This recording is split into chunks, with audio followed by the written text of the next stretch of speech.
The hum of the roulette wheels still clung to him as he stepped off the casino floor. Even in the employee corridor, you could feel the pulse of the Strip, muffled through layers of concrete and insulation. Rix Gardner had been dealing cards for nearly 12 hours that night. He didn't look tired, he rarely did, but there was a tightness in his jaw that hadn't been there the year before. It was 2:15 a.m. when the surveillance camera above the east staff door caught him walking out of the baccarat pit. He didn't glance at anyone, didn't wave to the pit boss. He just kept his eyes on the ground, and one hand tucked deep in the pocket of his blazer. In that pocket was a small, worn brown envelope. The way his fingers were wrapped around it, you'd think it was fragile or dangerous. Rix was 38, divorced, and living in a one-bedroom off Tropicana Avenue. He shared custody of his 9-year-old daughter, Kendra, but lately she'd seen him less. Extra shifts, he told her. The truth was, he'd been stacking cash, hoping to open a small bar in Henderson before the end of the year. People said he had a good head for business, but in recent weeks, co-workers noticed him scanning the room more than usual, as if waiting for someone. The hallway beyond the casino floor was quieter, lit by flickering fluorescent tubes that hummed louder than the air conditioner. Staff lockers lined the wall. Scuffed linoleum echoed the hollow clap of his dress shoes. The security footage showed him pausing just briefly at the end of the corridor, his shoulders tightening.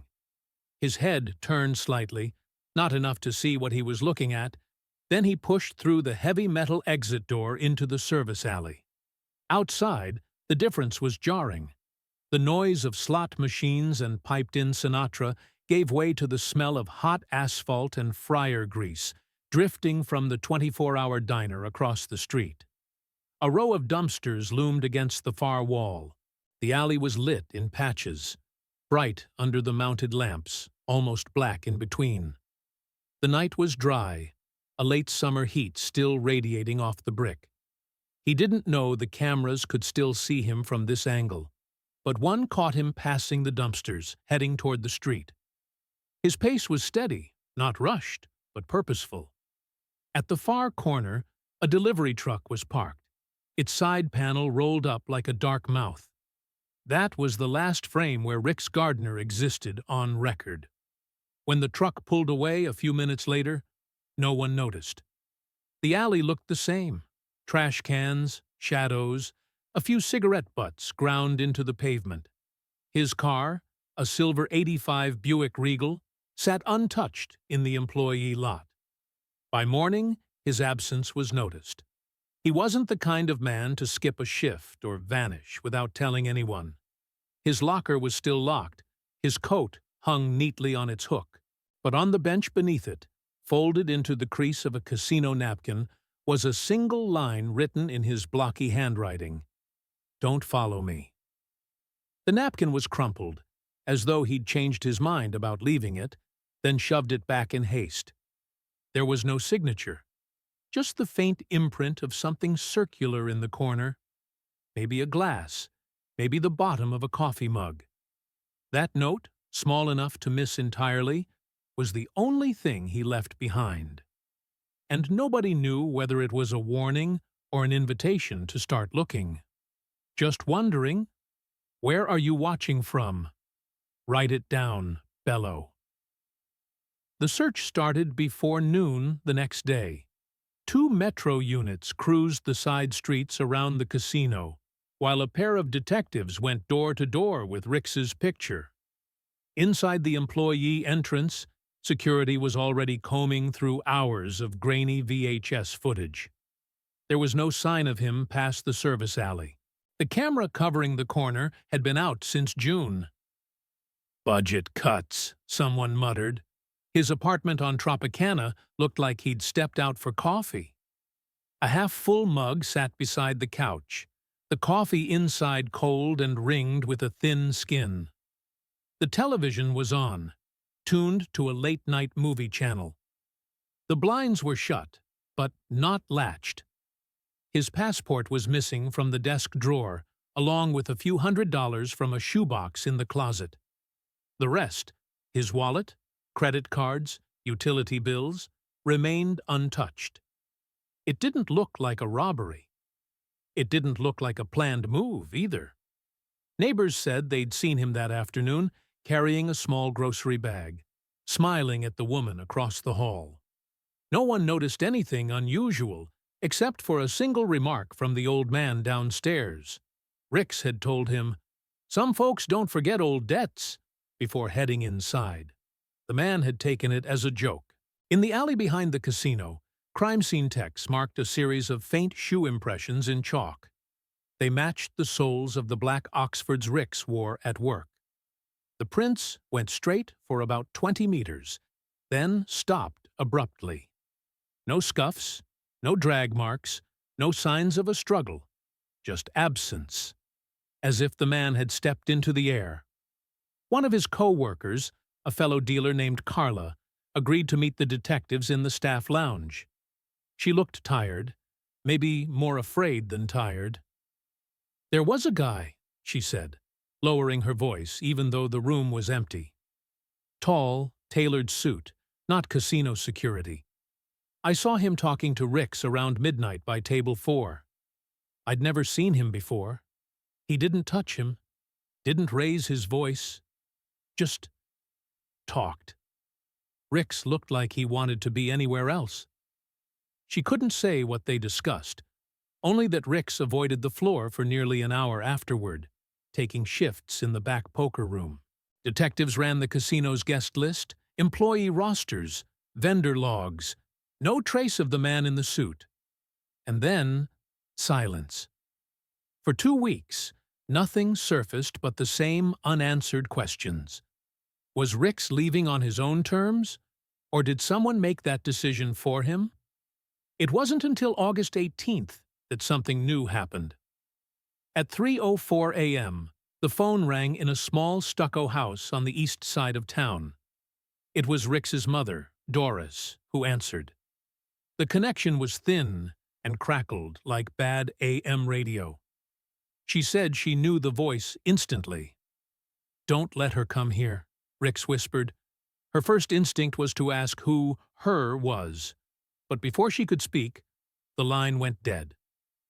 The call was traced to a payphone off Highway 93, 30 miles outside the city. By the time officers arrived, the booth was empty. No prints, no witnesses, just the smell of hot creosote from the desert road. Doris didn't sleep the rest of the night. She sat at her kitchen table, phone in her lap, staring at the old photograph of Rix holding Kendra on her 7th birthday. The words replayed in her head until they stopped sounding like English at all.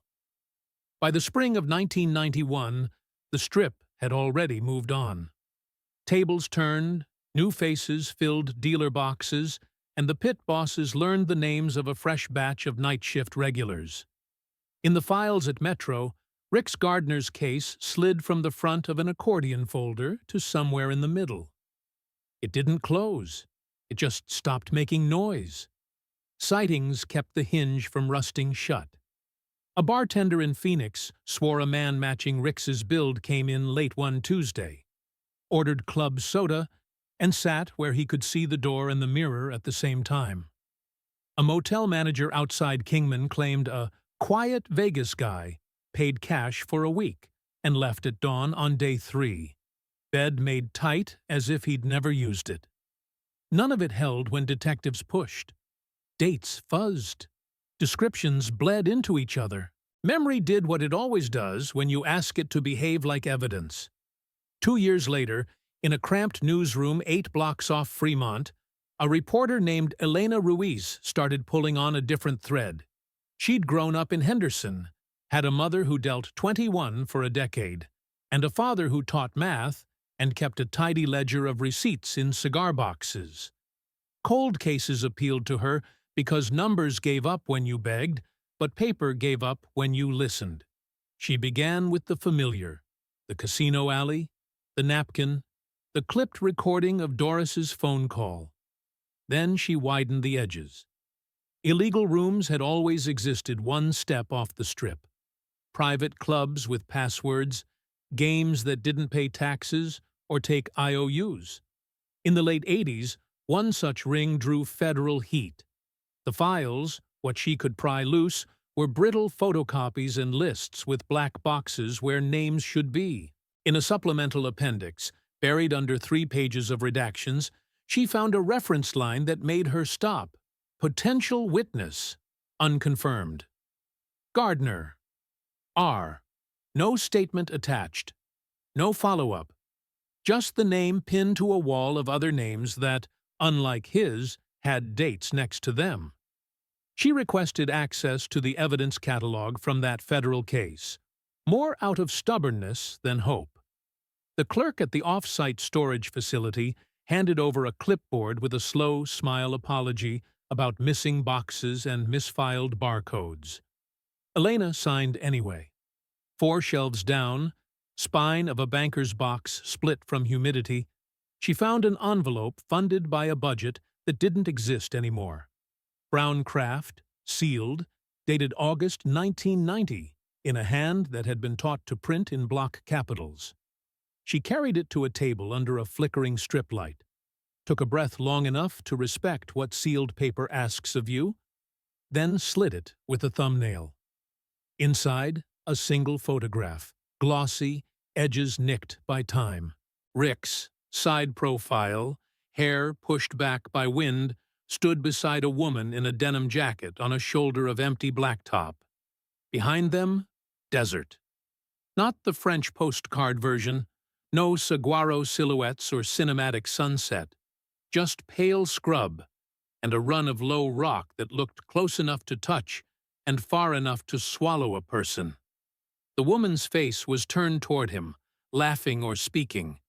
His mouth wasn't smiling, but wasn't shut either. He held nothing in his hands. The absence made the picture worse. On the back, in a different hand than the date on the envelope, blue ballpoint pressed hard enough to leave a groove. Red Rock, before it's too late. There are a lot of red rocks in Nevada and Arizona. But locals use it to mean something specific, the conservation area west of Las Vegas, a 15-minute drive from the Strip, where tourists hike, and locals lower their voices without knowing why. Before it's too late did not do Elena's pulse any favors. She copied the photo and put the original back where she'd found it, because rules are sometimes how you keep the room from changing shape around you. That night, in the newsroom's break area that smelled permanently of burnt coffee and microwaved onions, she spread copies on the table and circled 2 details: the line of the ridge behind Rick's and a single white post by the road edge, chipped paint, scuffed high like boots had tested it. She drove out the next morning before the heat turned smart. The ridge lines at Red Rock are like fingerprints. If you stare long enough, they start to sort themselves. She pulled off near a turnout where the pavement widened for no reason and walked along the shoulder, counting posts. It took 22 before she found one with a crescent of scuff at the height from the photograph. She stood in the same place the camera had, felt the same wind slide under her shirt and lift at the hair on her forearms. The ridge in the distance matched, give or take, 3 feet of desert's refusal to sit still. She took her own picture, then a second with a wider frame. If Rick's had been there before it's too late, she didn't yet know before what. Back in town, pressure, the other kind, found her. 2 dealers who had agreed to talk after reading her first piece stopped answering calls. One moved apartments and left no forwarding address. The other changed her number and told a mutual friend she didn't want to be the next dumb headline. A third contact, a former host who'd said he'd seen the man in the suit at a private game in '89, sent a 2-sentence text. "Don't call me. They showed up at my kid's game." When Elena asked who they were, the typing bubbles came and went for a full minute, then never resolved. The fear felt old. Not panic. Policy. She went back to the records room and pulled the Metro file again. In a corner pocket near the back, misfiled behind a half sheet of an inter-office memo about overtime, she found another envelope. The clerk had initialed it in 1995, probably with the same pen he used to write his grocery list. Inside, a partial phone record from the night of Doris's call and 3 Polaroids of the casino alley from the week after the disappearance.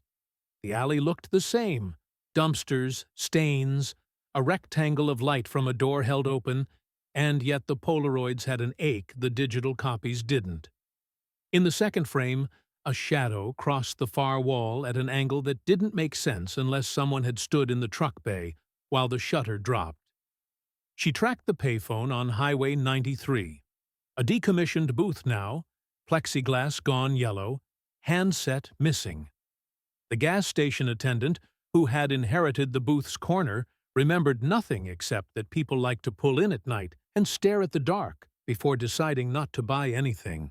Elena listened to the desert sound in daylight, low hum of tires, a hawk that didn't care, air making ribs of the creosote bush leaves, and tried to imagine a voice like Rix's, borrowing a single sentence and then hanging up. By 94, the case notes thin out. The folder's elastic snapped and got replaced with a rubber band. The casinos changed carpets. Rix's daughter learned long division. Elena kept a map on her wall with 3 pins: the alley, the payphone, the turnout at Red Rock. Triangles make us feel smart. This one made her feel watched. The letter arrived on a Tuesday.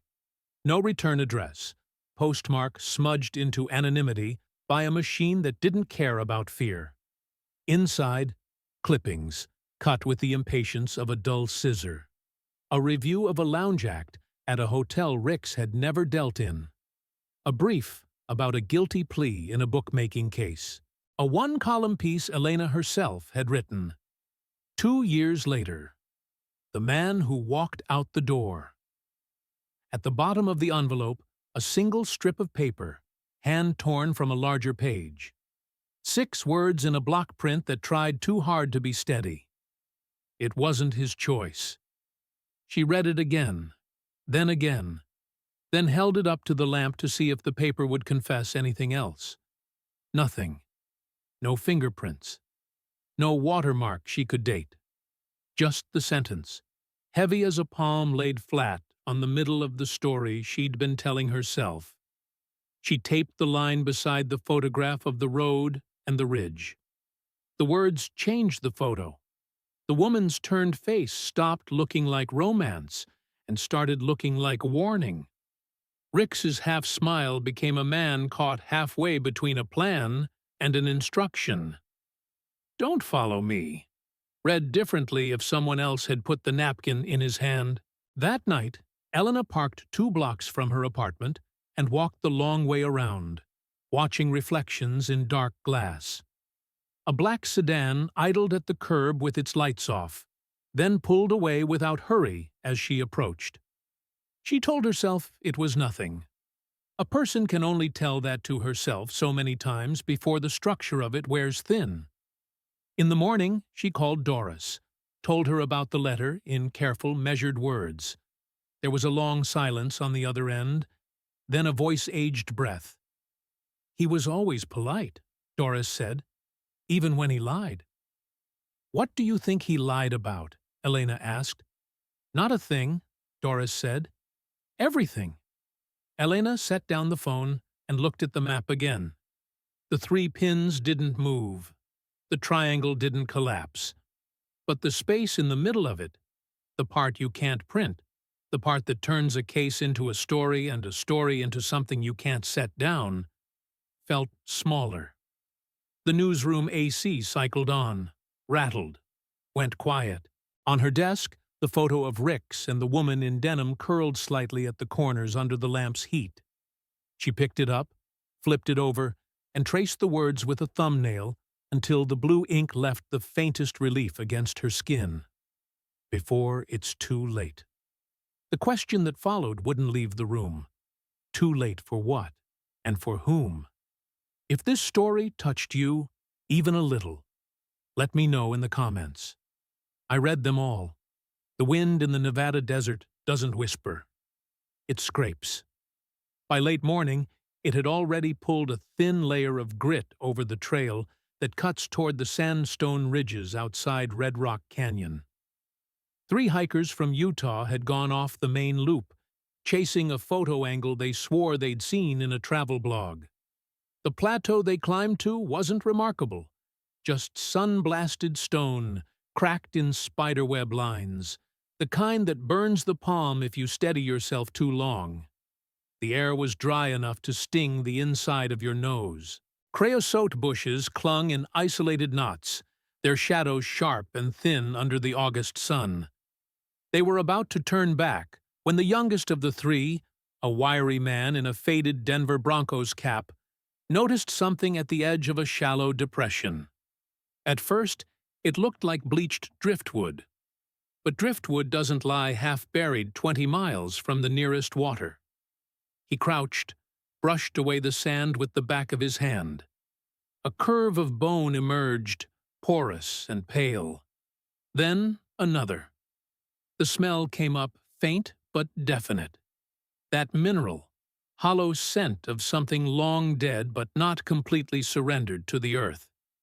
They argued about calling the ranger station. One wanted to take a picture first. Another said that was sick. But in the end, they climbed back to the trailhead in silence. By the time the first sheriff's unit rolled up, the wind had shifted, clearing more of the shallow grave. A torso, collapsed inward on itself. A half-buried skull with one molar missing. Bits of frayed cloth clung to the ribs. Dark fibers that might once have been a shirt. Whoever had put the body here hadn't been careful. The shallow cover of sand looked like it had been kicked over in a hurry. The edges uneven. Stones not replaced. It was the metal glint near the left hip that made one of the deputies step closer. He bent, dug with his fingers, and came up holding a blackjack table token, rust bleeding through the worn brass.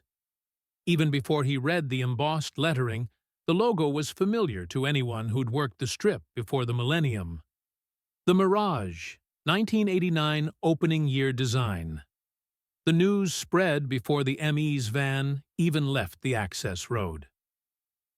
Possible homicide, Red Rock, said the first local report. And by evening, someone had leaked the word Gardner. DNA took weeks, but the press didn't need it. On the 25th anniversary of the night he walked out the back door of the casino, the remains in the desert were confirmed as Rick's Gardner. They didn't tell the public all of it. Not about the bank key found in the sand near his ribs. It was a small thing, smooth from handling, stamped with a number, and the faded name of a bank that hadn't existed since 1993. A crime scene tech held it up in a gloved hand, puzzled. "No way this key's been in the ground for 25 years, he said quietly. The brass was tarnished, yes, but not pitted. Someone had carried it. When the story hit the evening news, old colleagues from the Mirage called each other. Some said nothing but Jesus and hung up. One, a pit boss who'd been there the night Ricks vanished, gave a 5-second interview to a local station. "We all thought he'd skipped town. Guess we were wrong." His eyes didn't match the tone. Others seemed almost prepared for the announcement, as if the past 2 decades had been a long countdown. A former dealer, now managing a small casino in Laughlin, told a reporter flatly, "If he's out there now, someone wanted him found." Elena Ruiz was in her office when the coroner's report hit her inbox. She didn't open it right away. She stared at the subject line, Case 90-081, Gardner, Ricks. When she finally clicked, the first page was clinical. Male, Caucasian, approximate age at death late 30s to early 40s. Multiple fractures inconsistent with animal activity. No obvious gunshot residue, though in the desert, evidence burns away. She visited the site 2 days later, escorted by a deputy who'd drawn the short straw. The wind was quieter now, the sand settling back into its shallow patterns. A blue tarp covered the depression. From where she stood, she could see the ridge line in the distance, the same one from the photograph she'd found years ago. On the drive back, the deputy spoke for the first time since they'd left the highway. "You find a body out here after all that time. It's not because nobody knew where it was. It's because the people who knew decided you could." She turned in her seat. "You mean the killer?" He shook his head. "I mean the keeper, the one who decides when a secret's done. Being a secret." She didn't write that in her next article, but she thought about it when she filed the piece under a headline her editor hated. "The desert doesn't forget. It waits." Late that night, she played the coroner's photos against the only known pictures of Ricks from 1990. She measured the jawline, the slope of the brow. Even under the sun-polished bone, it was him. She lingered on the image of the blackjack token in an evidence bag. In her notes, she wrote a question that felt less like curiosity and more like a challenge.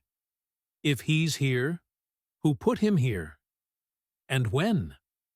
The next morning, she got her first answer, whispered low by a detective she trusted just enough. "If he's here, he didn't get here on his own. Somebody drove him. Somebody who knew this place well enough to think the wind would keep him." The key from the sand shouldn't have meant anything anymore. The bank it belonged to had folded in '93 and been absorbed twice since. But keys, Elena kept learning, don't care about paperwork. They care about locks. She started with the obvious, the State Banking Commission archives in Carson City. A windowless room buried under fluorescent light that flattened everything to one color. Microfilmed asset lists, branch ledgers, vault inventories logged by clerks who had no idea they were writing the front half of a future story. On roll 311, she found a line item from August 1990. Box 418. Contents, unknown. Renter name, sealed by court order. The branch address matched the one stamped faintly on the key's bow. Court order. Sealed. The words made sense for a week, maybe 2, during a criminal proceeding. Not 25 years. It took 3 phone calls, one reluctant deputy DA, and a retired branch manager named Louise, who still kept her blazer on the back of a dining room chair to get a path forward. "Boxes get orphaned," Louise said over tepid tea, sliding a stack of photocopies across the table. "People die, people move, courts forget to lift orders. If that box is still sitting, it's because nobody wanted to make a decision that could be wrong." The vault itself lived now inside a different logo. Same building, new carpet, the old brass gate polished to a shine that pretended time was a straight line. The manager on duty read Elena's court authorization twice, then a third time, then led her down a short hall to a door that had been painted over so many times the edges had become soft. In the vault, that familiar, dense cold, the air smelling faintly of oil and metal. Box numbers marched along the walls in narrow silver drawers, each with a keyhole like a tiny mouth. The old key slid into 418 with a bite that felt too neat to be an accident. The manager used his master alongside it. The drawer came free with a tired hiss. He set it on the table and stood back like a man not wanting fingerprints on a decade. Inside, no velvet, no jeweler's cloth. A black notebook bound in worn buckram, edges softened by handling. A rubber-banded stack of Polaroids with chemical fingerprints like frost along the white borders. 3 casino tokens from properties that had changed hands twice since they'd been minted. And at the bottom, a napkin folded once, precisely. The fold cracked but clean. Elena pulled on gloves. The Polaroids first. Light hit old dye in that way only Polaroids do. Skin tones too warm. Corners a little gouged. Most showed hotel suites that never saw the duty roster. A piano no one played. Ice buckets sweating in the corner. A bartender hired for the night, pouring from a bottle with the label turned away. Men in their 40s and 50s with haircuts that said lobby firm or county board. A woman with a cigarette in a holder, laughing around a table stacked with chips. Faces tilted from the camera as if they'd all heard cheese and chose not to understand. The later photos told a different temperature. A garage under a hotel with no branding visible, pipes sweating against a concrete ceiling, a green felt table set up on sawhorses, bills in rubber bands. Rix was in one frame, sleeves rolled, expression not triumphant or afraid, focused. In the background, half obscured by another man's shoulder, Elena saw a jaw she recognized from a campaign poster that had once lived on a bus stop. Another picture. The same room, different angle. A man with a familiar profile from the State House held a whiskey glass by the bowl, the way people do when they don't want fingerprints in certain places. The dates handwritten on the white border in the same hand, month/day/year. July 30th, 1990. August 1st, 1990. In two of the suite shots, a man in a dark suit hovered at the edge of frame, that same habit of stillness she had come to read as presence. No name, of course. The camera loved him and refused him at the same time. She opened the notebook. The first pages were lists in tight block print. Initials, dates, dollar sums that moved like a tide. GM-7/12-45, K, cash. CA-7/15-20K, marker. Names never fully spelled, always an initial and a letter that hinted. The cipher wasn't elegant. It didn't need to be. Every third page had a notation in the margin, a location abbreviation, a room number, sometimes just B or PH, penthouse. Cross-referencing two pages yielded a shape. Money in, money out, who sat where. It read like the ledger you keep when you don't trust anyone else's to be accurate. Near the back, different ink, thinner pressure, as if written standing up. RR-8/4- final drop.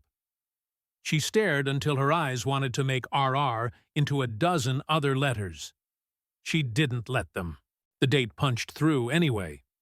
August 4th. The night Rix walked out of the service door at 2:15 a.m. and never came back. The napkin at the bottom was the kind you get comped in VIP rooms, heavy fiber, embossed corner. Unfolded, it gave up one thing only, an address west of the Strip, and a time window, 11:30 to 12:15. Written in the same square hand as the ledger.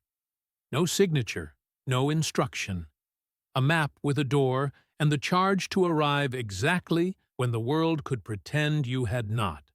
Elena walked the contents across town to a lawyer who owed her a favor, and to a scanner that wouldn't blow out the Polaroid's fragile dyes. She published what she could without inviting a cease and desist that would eat a year. Not faces, but hands. Not names, but the architecture of the notebook's system. The token found with the bones, and two others from properties the notebook named. Her editor headlined it conservative, and still got angry phone calls by lunch. That night, as she turned her key in her apartment door, her shoe nudged something that skittered once and rested against the jamb. A casino chip, $25 denomination, old design, cut clean in half. The acrylic edge showed a burr like the blade had paused on something that fought back. No note, no flourish. She picked it up gingerly, half expecting oil. It was clean. She didn't sleep.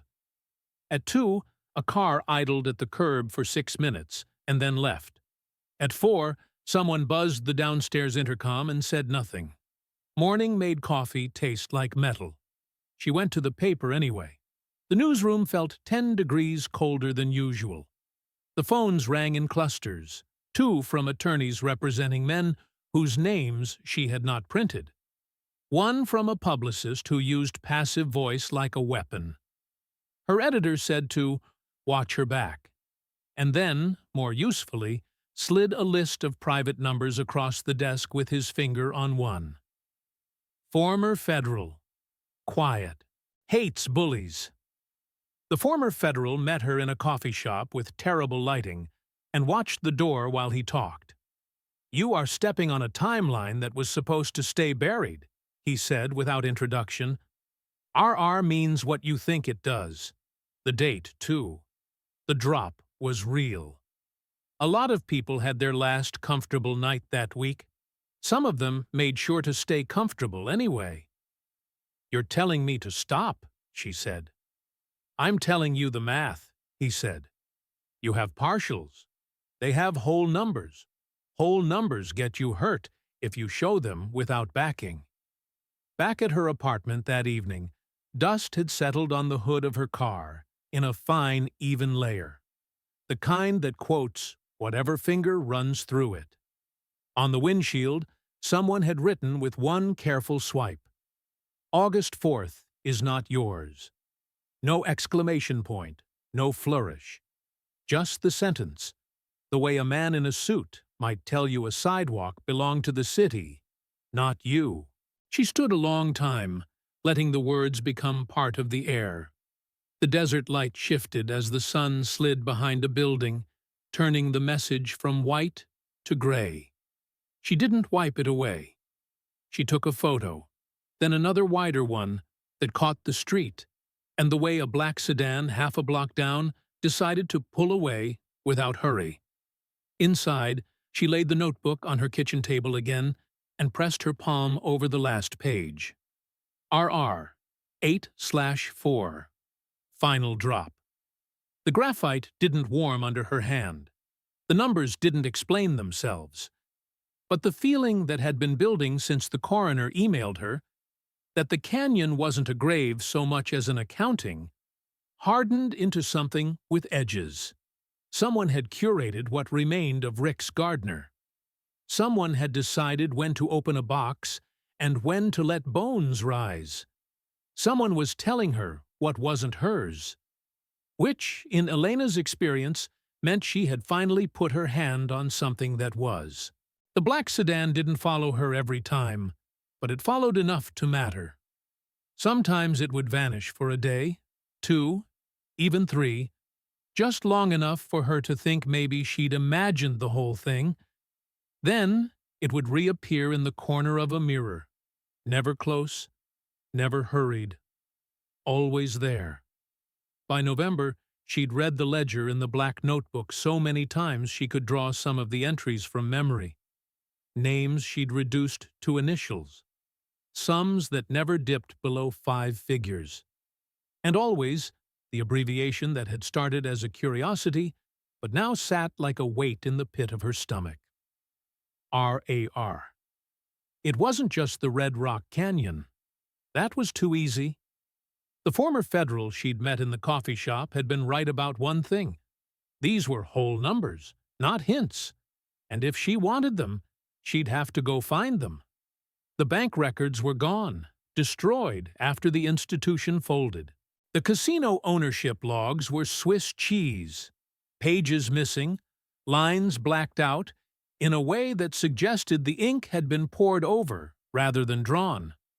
But the Nevada DMV kept better track of who rented what and when. On August 1st, 1990, a Richard Gardner had signed out a dark green Jeep Cherokee for 3 days, paid cash, and left no forwarding address. The rental office had been bulldozed for a Walgreens in '98, but the paper files lived on in a metal cabinet at the back of the DMV's off-site archive. She had to lean on a clerk with a soft spot for reporters and a willingness to pretend he'd misfiled a box. The rental contract was there, faded but legible. The odometer reading and license plate scrawled in blue pen. The plate came back to a vehicle still registered, not in Nevada, but in Arizona.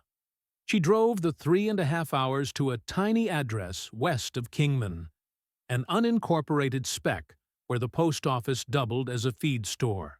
The current owner was a man in his late 70s who smelled faintly of tobacco and axle grease. He'd bought the Jeep as is in 1991 from a guy who'd claimed his cousin in Vegas couldn't afford the payments. No paperwork beyond a hand-signed bill of sale. "Why the interest?" he asked, squinting at her over a chipped mug of coffee. "It's connected to a case I'm working," she said, which was true enough. The man frowned. "If it's about the fellow from the casino, I remember him.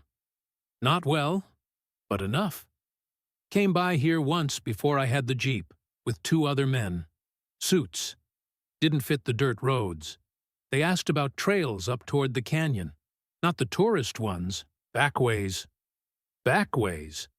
The words rang in her head on the drive north. The bar on the outskirts of Vegas where Rick's had been seen was still there, though now it leaned more toward craft beer than cheap bourbon. The owner was the same man from the police report, only older, his hair white, and his gaze measuring. He remembered the night in question without prompting. Your guy looked like he hadn't slept, kept one hand in his pocket the whole time. The other 2, one had a scar on his cheek, straight line from ear to jaw, the kind that says knife, not accident. They drank bourbon, didn't touch the water, left before midnight. She asked if they'd said anything about where they were going. He hesitated, then nodded toward the back hallway. "Hold on." He came back with a folded, brittle map of Red Rock Canyon, the kind printed for hikers in the 70s and 80s. In one section, deep into the western reaches, a circle had been drawn in red ink. Beside it, 1145. No year. No name. "I found that under the floorboards when I redid the back room in '94, he said. "Didn't mean much to me, but it's yours if you want it." The paper was so thin at the folds she had to handle it like glass. The coordinates weren't exact, more a suggestion than a pin, but they matched the kind of country the old man in Kingman had described. Back at her apartment, she spread the map beside the ledger, tracing the patterns with a pencil. R8/4, the circle in red, the final drop. The image was almost complete. Almost. Her phone rang at 10:27 p.m. The number was blocked. A man's voice, low, measured. "Don't look for the place on the map. It'll find you." Click. She stared at the phone until the screen went black. Outside, the hum of a passing car cut off too abruptly. She stepped to the window in time to see the black sedan at the curb, idling. This time the passenger window was down. She couldn't make out the face inside, but she could see the glow of a cigarette, the ember rising as someone drew in a breath. She didn't sleep. By morning, the sedan was gone, but on the windshield of her car, under a thin layer of dust, someone had traced a perfect red circle. No words, no initials. Just the circle, like the one on the map. She folded the notebook, the map, and the photographs into a single envelope and locked it in her desk at the paper. The editor didn't ask what was inside. He just looked at her for a long moment and said, "If you're going out there, take someone with you." But she knew she wouldn't. Some places you walk into alone, because you need to know whether they'll let you walk out. They left before sunrise to dodge the heat and the families. The strip was still blinking behind them when the road turned to 2 lanes and the sky started the slow change from slate to the pale, colorless blue the desert wears before it picks a temperature. Elena drove. The man in the passenger seat watched the rear view more than the windshield. He'd introduced himself as Cal Whitaker, retired Metro, now private licenses and billable hours. 60, maybe, but the kind of 60 that still ran 3 miles without telling anyone. Blocky hands, knuckles a shade darker than his skin from old bruises that had decided to stay. He'd read her series, said most reporters didn't know when to stop, said he'd come anyway. He kept his voice low and even, as if not to set the air vibrating any more than necessary. They parked at a pullout most tourists skip and started on foot. The red rock sandstone was already warm under the soles of their boots. The wind moved in sheets, not a breeze, not a gust, but a broad hand that pressed and let go. Joshua trees leaned like they'd been told a secret and hadn't agreed with it. Lizards flicked across their path with the kind of efficiency that reads like arrogance when you're the one sweating. The mark on the old map wasn't a coordinate so much as a suggestion. Cal walked point, reading the ground like a second language. "Don't walk on the dark crust if you can help it," he said over his shoulder. "Keeps the place alive. Also holds prints better." He wasn't trying to teach her. He was cataloging out loud, a habit you pick up when you've had to testify to where your feet went. They moved along a wash that narrowed into a slot too tight for tourists with selfie sticks. The light went soft there, filtered through a ribbon of sky high above. The walls were close enough to skin the knuckles if you wasn't careful. Somewhere, a raven called, a flat, indifferent sound that always felt like a comment. "Here," Cal said, stopping at what looked like a seam the wind had forgotten to erase. 2 slabs of rock leaned just enough to make a keyhole. If you weren't looking for it, you'd keep going. Elena turned sideways and slipped through. The space on the other side swallowed the sound of the wind and gave back a different silence, the thick kind that makes people whisper even when there's no one to wake. Old camp. It announced itself without sentiment. A ring of stones blackened to the color soot becomes when it's had years to settle. A patch of ground burned into memory by the base of many small fires. Near the ring, a torn jacket caught under rock, the nylon lining half melted, the outer shell the sort of cheap workwear you buy at a strip mall surplus store. No name tag. A sleeve seam had been hand-stitched with dental floss. Somebody wanted to keep it longer than it wanted to keep them, Cal said, crouching. There was a bottle under the lip of the wall, buried neck down to keep it from rolling. The paper label had survived because the sun never got this far. Elena brushed dirt away gently with her gloved thumb. Old Charter 8-year. She knew the brand from interviewing old bartenders. They'd stopped distributing that particular line in '89. The glass was scuffed, but intact. "Could be someone's nostalgic picnic," she said, because skepticism was the only armor she had left. Cal didn't answer.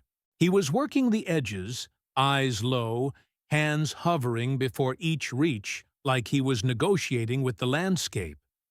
He plucked something from a shadow and held it out on his palm.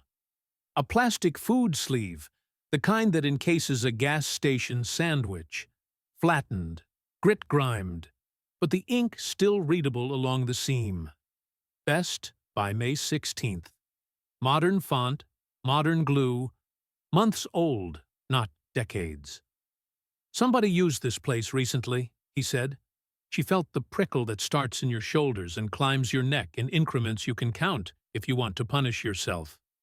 The canyon was big. The place they were standing was not. A person could be 20 yards away and you'd never know. They stepped carefully around the fire ring.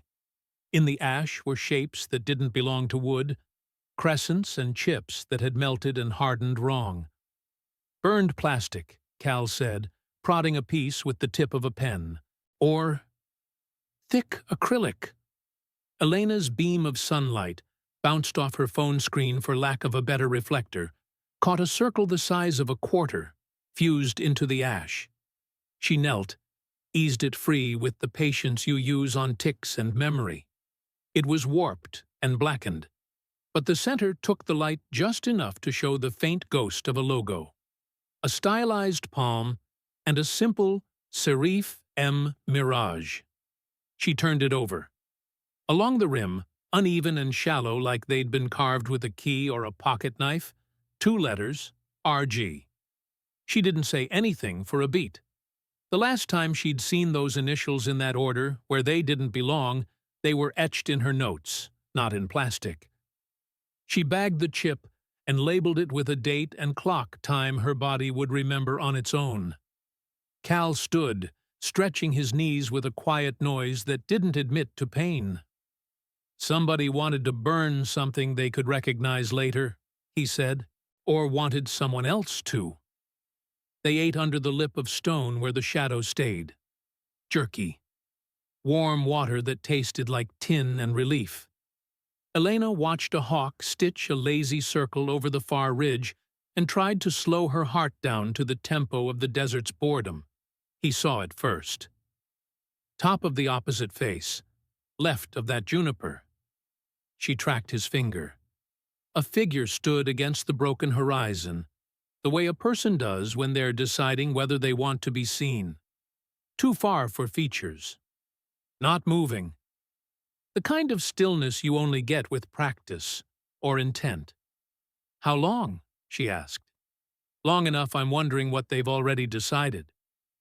He didn't reach for the field glasses clipped to his belt until after he'd said it. When he raised them, his shoulders didn't move. Boots, dark jacket, hat brim, can't get a face. Head's angled like he's looking below us, not at us. They didn't wave. You don't wave at someone who is watching you decide whether to pretend you didn't see them. Cal let the glasses hang and scanned the ground again. We go up slow, he said. If he wants distance, he'll keep it. The climb took the oxygen out of conversation. Sand over slick rock. The kind of footing that makes ankles think about the future. At the top, the platform was bare except for scuffed sand, and 2 boot prints impressed deep like the person had stood and leaned into their heels before walking away. The prints went toward a chimney that dropped out of sight. No cigarette butt. No gum wrapper. No idea where the man went. He had a plan, Cal said. We were a variable in it. But not the point. Something about the set of his jaw told her this was not the first time he'd spoken that sentence. They worked the rest of the afternoon across a grid they drew in their heads, as if gridding a canyon could keep it from behaving like a canyon. They found a length of paracord frayed at one end and knotted at the other. A flattened circle of black rubber that might have once been an O-ring. 2 spent matches in a place where wind should have lifted them long ago. Evidence and not evidence, the kind that fills bags and doesn't satisfy. By dusk, the temperature dropped fast. They chose a flat ledge near the keyhole and set a small tent low under a rock overhang where light would be less obvious. Cal boiled water on a tiny stove that looked too flimsy to trust and made coffee so strong it silenced her hairline headache. The canyon changed colors in front of them, sandstone going from rust to wine to bruise. When the wind did come, it came in a long, slow exhale, like the place had decided to let them stay for a night, not more. Elena lay in the nylon dark with the ledger entries in her head, like a hum she couldn't shut off. RR, 8/4. Final drop. The phrase had started as a note. Now it felt like a design. A room someone keeps locked, not because of what's inside, but because the hallway it opens onto runs under a lot of feet who never asked what supported them. Cal slept the way men who've worked graveyard learn to, light and in slices. She could hear the change in his breathing when he went under, then the catch when some muscle memory shook him back. She closed her eyes because staring at fabric is no way to rest. What woke her wasn't a sound that belonged to wind. It was the sound that pretends to be wind until it gets close enough to vote. A soft, patient brush against nylon. Not a rodent. The weight was wrong. Not the flap moving on its own. The rhythm was off. She kept her breathing even because breathing is an answer. The brush came again, longer, like a finger tracing the seam. She lifted her head an inch. The moon had turned the tent fabric the color of a bruise left too long to decide whether it was going to stay. A darker shape leaned into the wall near the zipper, not pushing, just asking. The line of a hand followed the track of the zipper teeth, slow enough that the sound separated from the wind and became its own sentence. Cal didn't say her name. He said, "Don't move." The shape of the hand shifted. Thumb and forefinger pinched the tab, the tiniest scrape of metal on metal. The tent mouth eased a finger's width, then another. Elena's mouth went dry enough to crack. She counted backward without deciding to. The flap lifted a little more. Cool air slid over her face, like it had been stored behind a door. A sliver of outside came in, a wedge of canyon the color of old coins, a slice of sky. The hand waited at the edge the way a person waits at the end of a phone call to see if the line will offer something extra. Cal's right hand found the mag light, the way a hand finds a habit. She heard, more than felt, the flex of his shoulder. The light struck into the opening hard and sudden, a bar of white that turned the world binary. The hand disappeared. A scuffle of rock outside, boots turning, not stumbling. Footfalls quick, then quiet, then nothing. They stayed silent until the tent fabric stopped thinking it was a heart. Cal unzipped the flap the rest of the way in one smooth pull and went out low, light sweeping arcs the width of his forearm. Elena followed, every muscle louder than she wanted it to be. No one stood at the lip. No one crouched in the shadow. The beam found the line of tracks leading away along the rock. Prints spaced the length of a man who runs without letting his heels touch. They followed with their eyes, not their feet, because some invitations are written to be declined. On the ground, just beyond the reach of the tent flap, lay a single object that hadn't been there before. Not a threat. A detail. A plastic sleeve from a gas station sandwich, clean as if recently handled. The best buy date was yesterday.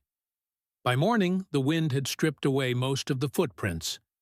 Cal was already crouched over the sandwich wrapper, turning it with a pencil tip like it might change sides if he looked at it long enough. The plastic still had a bit of give to it, not yet brittle, the ink sharp. Whoever left it had been here within hours. They broke camp without talking much. The canyon has a way of making conversation feel like a bad investment. Elena's mind kept circling the initials in the burned poker chip, RG, and the way Cal had said, almost to himself, somebody wanted to burn something they could recognize later. On the walk back, he started filling in blanks she hadn't asked about. "That RR in your notes," he said. "That's not just Red Rock." His voice stayed level, but she could feel him choosing the words like they were under glass. Ronnie Rivera ran more than half the off-book tables in the valley through the late 80s. And if you were dumb or unlucky enough to see one of his cash drops, you either worked for him after that, or you didn't work again. "You're saying RG saw one," she said. "I'm saying he knew where it happened, and had proof. Word was he was going to pass it to the feds. Your final drop note? Could have been the night they decided he wasn't going to." They didn't make it far before they found the place in the map's red circle. A crease in the rock face, barely wide enough to slip through, funneled into a low, vaulted hollow. Inside, the air was cooler, metallic with old soot. Black stains climbed the stone like someone had lit more than campfires here. Elena's flashlight picked out metal hooks driven into the walls at odd heights, some still looped with frayed nylon. Cal touched one with his knuckle. "You don't put hooks like this for a tarp. You hang weight on them, something you don't want on the ground." In one corner, The dust lay wrong, a rectangle a little too neat. Someone had kept a crate or a chest there until recently. No drifted grit inside the outline, no spiderwebs. It had been moved in the last few months, maybe weeks. They took pictures. Cal kept his back to the narrow entrance, habit making him a door. The first wrong note hit when they got back to the truck. Elena opened the rear door to grab her pack, and the sight punched her in the gut hard enough she had to grip the frame. The zipper on her camera bag was halfway down.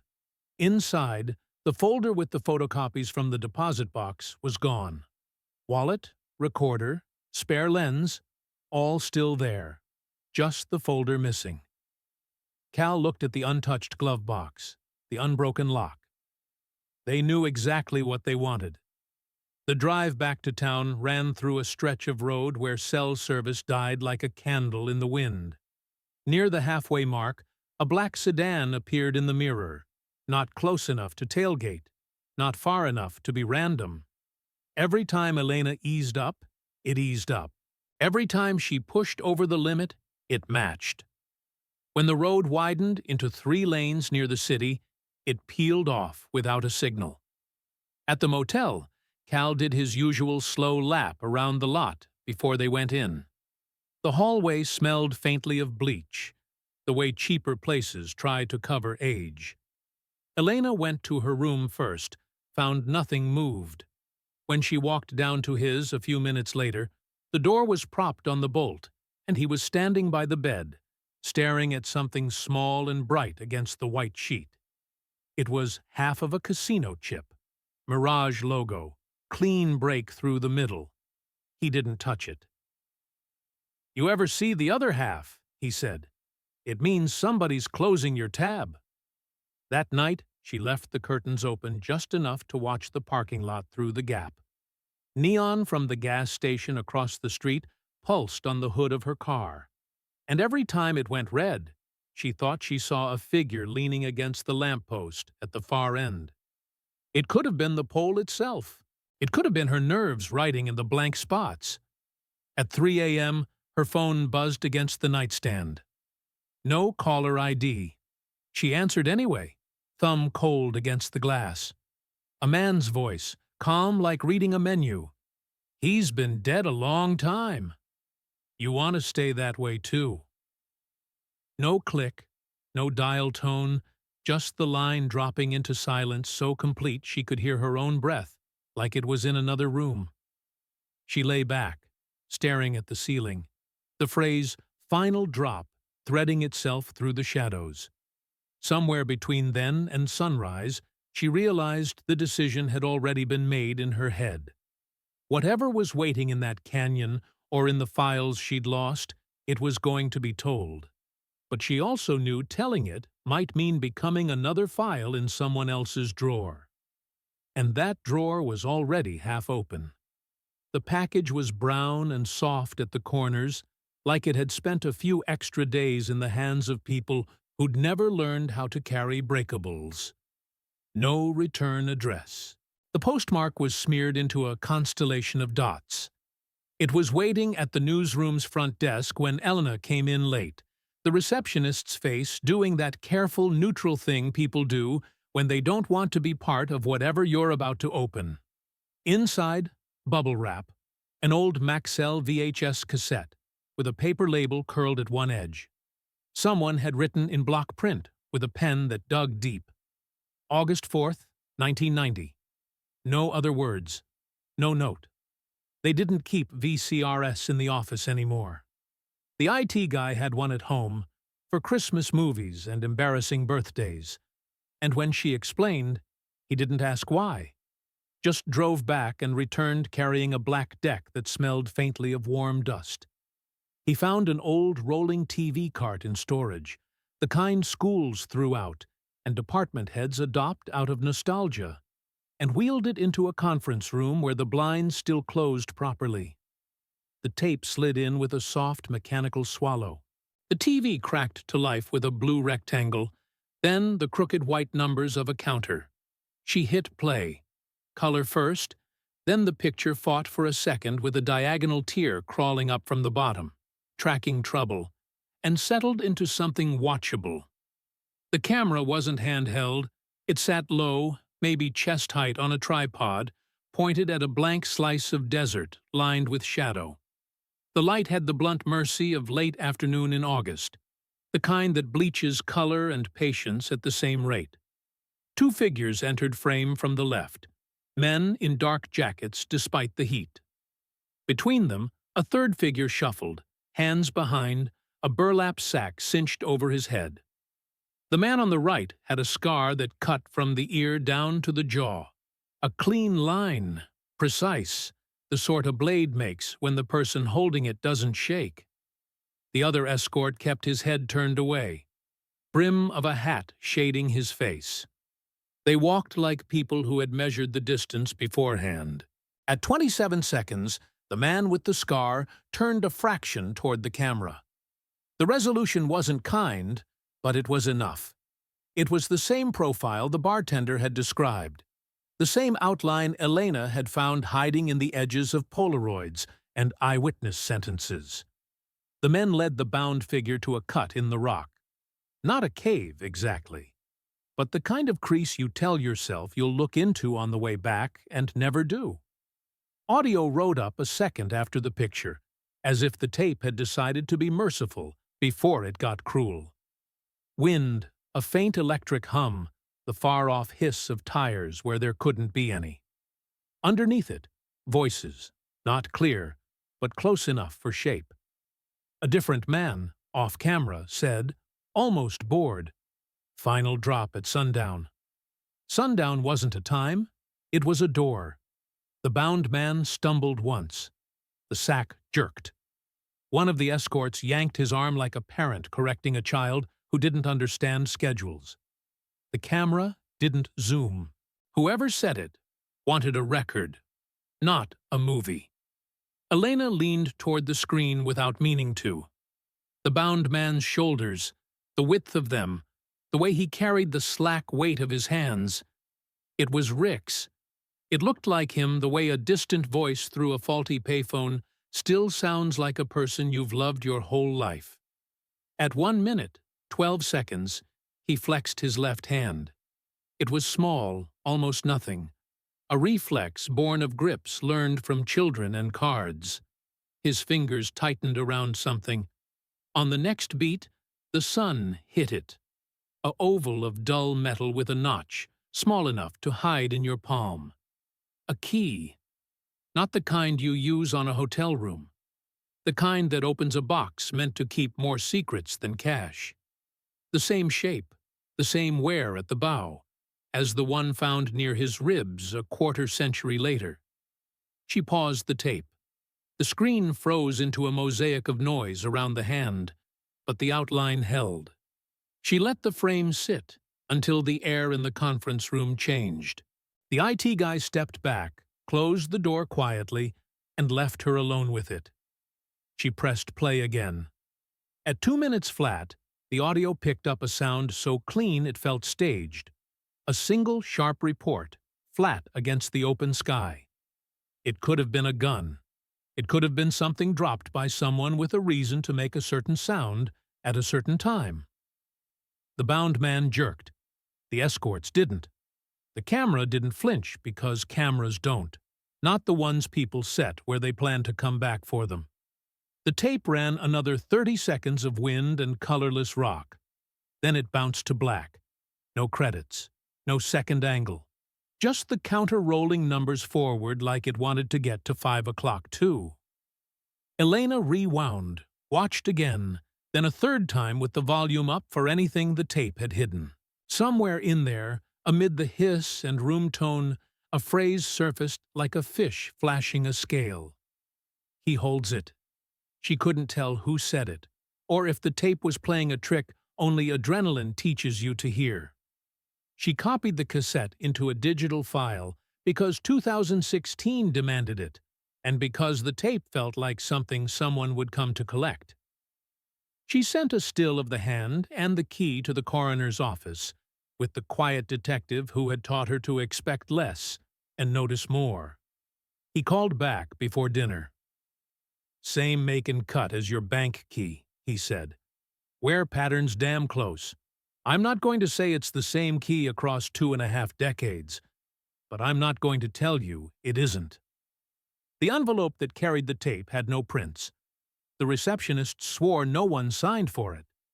The building's camera caught only a tall figure in a cap, leaving a minute before the package was found. The cap's brim did the work it was designed to do. The email came at 8:09 p.m. Subject line blank. "If you want the rest, come alone. 10 p.m. The old gravel lot off Blue Diamond, mile marker 11. Bring the tape. No signature. No flourish. A location that had seen more drug deals and teenage bravado than daylight." Elena texted Cal anyway. He didn't answer. She put the tape in her bag, because not bringing it felt more dangerous than bringing a copy. She drove with the windows cracked, the desert evening spilling in. Hot rubber, sage, the faint sweetness of dust after a day of sun. The lot was a stretch of scraped earth hemmed by scrub and a chain at one end to suggest rules. Sodium lights bled sickly orange over half of it. The other half was shadow that didn't care. The only car already there was a Cadillac, late 70s, paint the color of dried blood, engine shuddering and idle you feel in your own ribs. Driver's door open, no one inside. She stopped 30 feet away, lights left on glare simple. She didn't get out until the itch at the base of her skull stopped screaming. The night held its breath as she walked closer. The Cadillac's interior smelled like old vinyl and the ghost of cigarettes. On the passenger seat sat a single slim case for a second VHS tape. Empty. She said, "Hello," because sometimes people pretend you're the kind of person who still believes in manners. The only answer was the engine's uneven cough. Somewhere out on the highway, a semi downshifted. The sound rolled in and lost itself among the low hills. Elena walked a slow circle around the car. No footprints she could trust. The trunk was shut, dust smooth. The back seat was clean except for a dark crease where something heavy had sat for a while and then didn't. Behind the Cadillac, the gravel showed an indentation the length of a boot. Then nothing. Whoever had been there knew how to leave, or had been helped. Her phone vibrated. A no-caller ID text. "You brought the wrong thing." Then, a second later, "Or maybe you brought exactly what you were supposed to." Headlights swung once across the lot and kept going on the road, not turning in. The desert night widened and thinned, as if space were a lung. She didn't wait to see if someone wanted the tape from her hands. She set the cassette case on the driver's seat, closed the door gently with the engine still rattling, and backed away until the Cadillac filled her windshield again. On the drive home, the strip glowed the way it always does, indifferent and complete, like a postcard that refuses to admit wear. Her apartment smelled like paper and bad coffee, and a fear she could put down for periods and pick up like a pencil. She watched the video one more time, stopping at the frame where Rix's fingers closed over the key.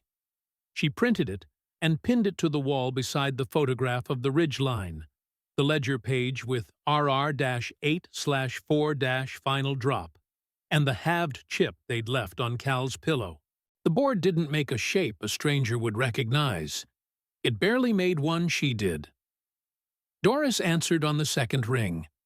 Elena told her about the tape carefully, gently, the way you break old glass without shattering it. There was a long silence. Then Doris said, "He always did what he thought was right, even when it made me mad." "What do you think he did here?" Elena asked.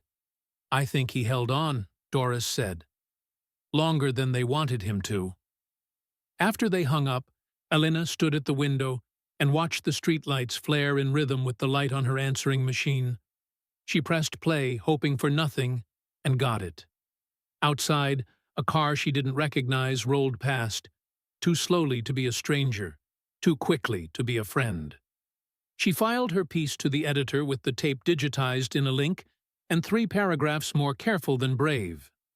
Legal would hate it. Someone else would hate it more. The last line she wrote and then erased and then wrote again landed where the story had started. In that space between certainty and what you can prove. She didn't know which side of the line Comfort lived on anymore. Either he died that evening, she recorded into her mic, voice steady because she was tired of hearing it shake, or someone out there is still waiting for the final drop.